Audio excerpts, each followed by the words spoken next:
Después de los combates del Bajío y los acontecimientos de Sonora, siendo el mes de diciembre de 1915, los villistas decidieron disolver su ejército, asegurando que seguirían luchando contra el nuevo gobierno hasta el final. Varios de sus grandes elementos habían caído en batalla, mientras otros habían desertado para volver a la vida privada, y unos más se habían unido al enemigo. Sigue una etapa de la que se habla muy poco, que cubre desde 1916 hasta 1920. Sobra decir que este fue el peor momento para Villa y los suyos, de modo que, en esta ocasión, Gallo Sócrates te presenta los últimos años del villismo. Desde finales de 1915, las cosas ya lucían bastante mal para los hombres que alguna vez habían conformado la División del Norte. Mientras las tropas de Villa se encontraban en el norte vencidas luego de las batallas del Bajío, siendo el 1 de diciembre de 1915, marchaban en la población de San Pedro de la Cueva. Los habitantes los atacaron, suponiendo que eran bandidos, y abatieron a 16 de ellos. La ira de Villa no se hizo esperar, y durante la tarde y noche atentaron contra la población, encarcelando a los hombres y fusilándolos, no solo a quienes los habían atacado, sino a otros que expresaban su descontento. Se permitió el saqueo y la quema de viviendas. Fue hasta que uno de sus hombres le dijo a Villa que no podían permitir más caos. Lo acontecido en San Pedro de la Cueva fue uno de los actos más lamentables de la historia del villismo. Después de que su ejército fuese disuelto el 25 de diciembre de 1915, Francisco Villa le escribió a Emiliano Zapata el día 8 de enero de 1916. Le hablaba de la colaboración de Estados Unidos con los constitucionalistas durante la campaña de Sonora, señalando que la nación del norte se había convertido en el enemigo común de los patriotas. La carta nunca llegó a Zapata debido a que el mensajero fue emboscado 5 días después. La enemistad con Estados Unidos solo se incrementó, sobre todo porque, sin la autorización de Villa, el coronel Pablo López y sus hombres atacaron un tren y acabaron con 19 técnicos mineros estadounidenses. Si bien Villa jamás le dio permiso de tomar semejante medida, nunca lo sancionó.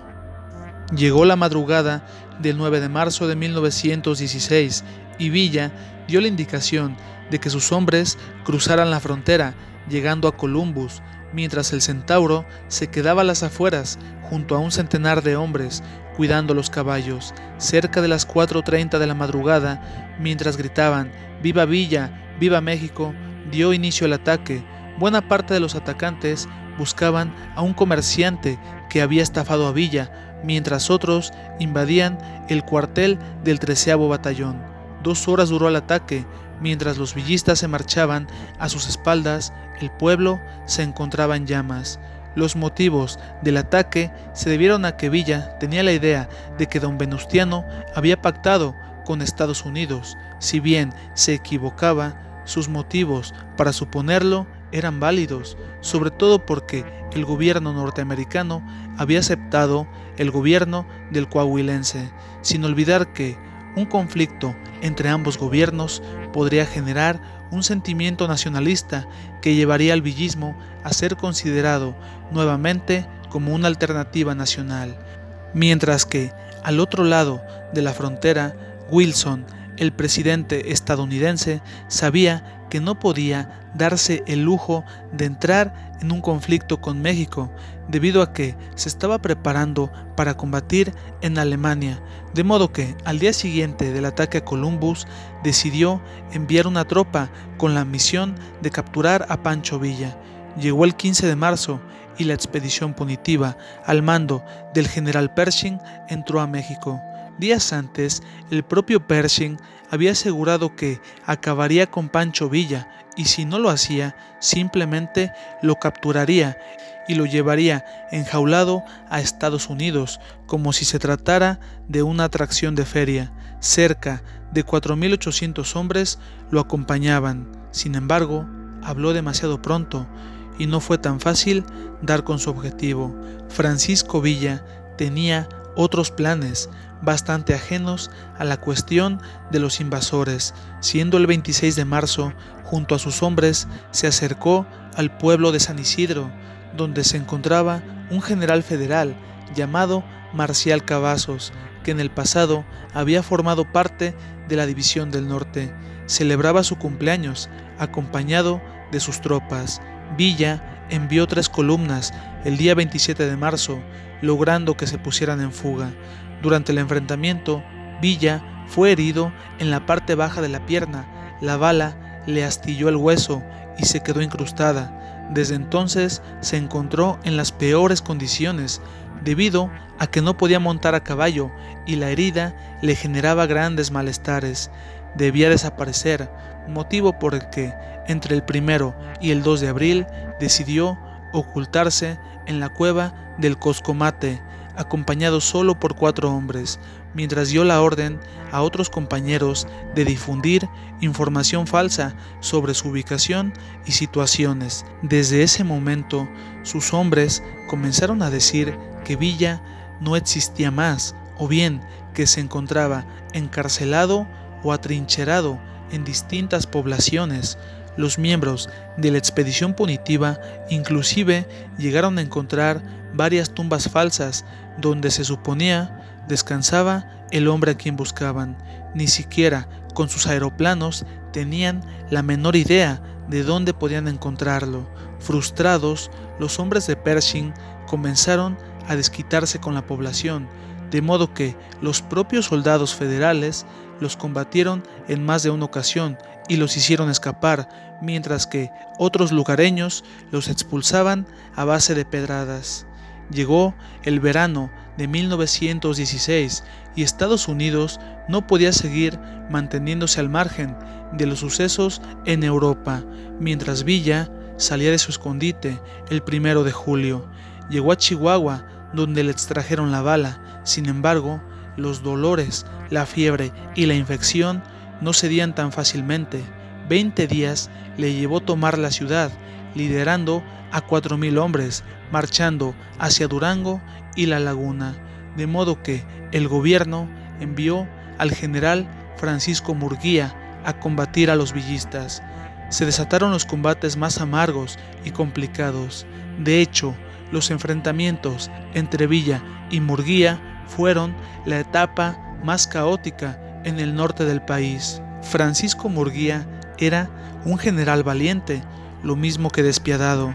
Durante su paso por distintas poblaciones norteñas, se encargaba de que los lugareños lo pasaran mal, obligando a que la gente les diera información sobre el paradero de Villa. Si no obtenía lo que buscaba, dejaba a los hombres pendiendo de un árbol.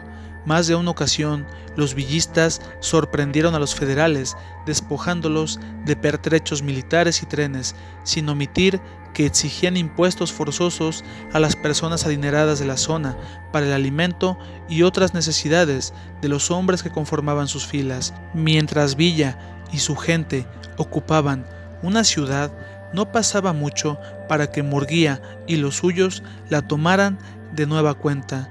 Durante esos días tuvo lugar otro incidente lamentable.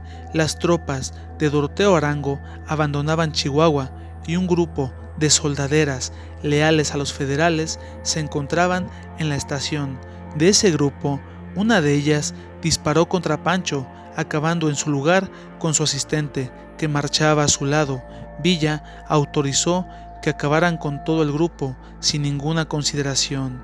Fue en esa época que surgen muchas ideas sobre Villa, sobre todo de parte de sus detractores, señalando que aquello no era nuevo y que Pancho siempre había sido así, lo cual es falso, debido a que durante 1914 muchas veces desobedeció las órdenes del primer jefe, que le pidió acabar con todos los prisioneros, y en vez de eso, Villa les permitía unirse a la División del Norte o los dejaba libres, bajo la promesa de no volver a apoyar a Huerta.